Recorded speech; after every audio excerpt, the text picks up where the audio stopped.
Saint Camillus De Lellis, priest, founder of the Order of the Ministers of the Sick, July 14. Saint Camillus De Lellis was a gambling soldier who lost everything before he decided to dedicate his life to caring for the sick. He was born in Italy in 1550 and grew to be a large man. He stood 6.5 feet tall. When he turned 17, his father allowed him to accompany him to fight with the Venetians against the Turks. While in battle, Camillus contracted a disease in his legs that would trouble him all his life. He was admitted to a hospital, both as a patient and to work there as a staff member, but he caused a lot of trouble and disturbances and was released. He returned to the war and lived the life of a soldier. Among his vices was gambling. He was addicted to games of chance and was always in a state of need because he lost money. By the time he was 24, he had lost everything: his money, his equipment as a soldier, even the clothes of his back, and was living on the streets. At one point earlier in his life, when he was filled with remorse for some mistake, he made a vow to join the Franciscans. He went to them now, and found employment helping them to construct a building. A Franciscan brother had a conversation with him about the course of his life, and he was struck with a firm commitment to change. He was moved to tears and prayed to God for mercy. From that time on, he lived a life of penance.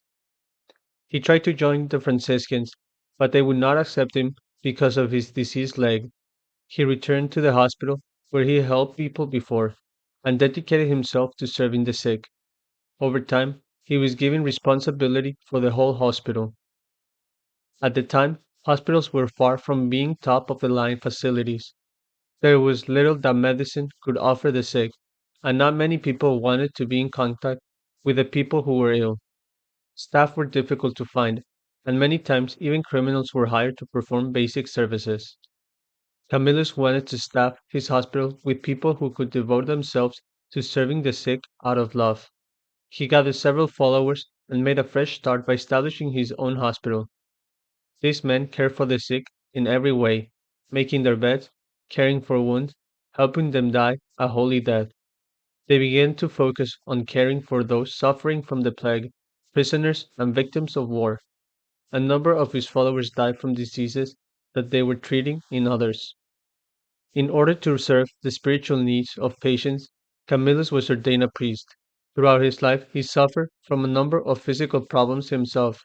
His leg never healed, and he developed a hernia. One of his feet developed sores which caused great pain. For a long time before his death, his digestive tract fell to disorder. He could not retain food. Through all of this, though, he always deferred care, instructing people to care for others instead. In fact, when he could not walk on his own, he would crawl to the hospital to check on other people and offer them whatever he could. By the time of his death, Camillus had established 8 hospitals and 15 communities of brothers and priests.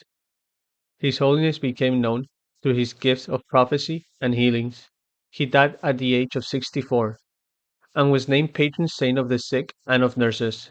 His relics rest in the reliquary chapel in the basilica. Saint Camillus de Lellis, the gambling soldier who became patron saint of the sick and of nurses, pray for us.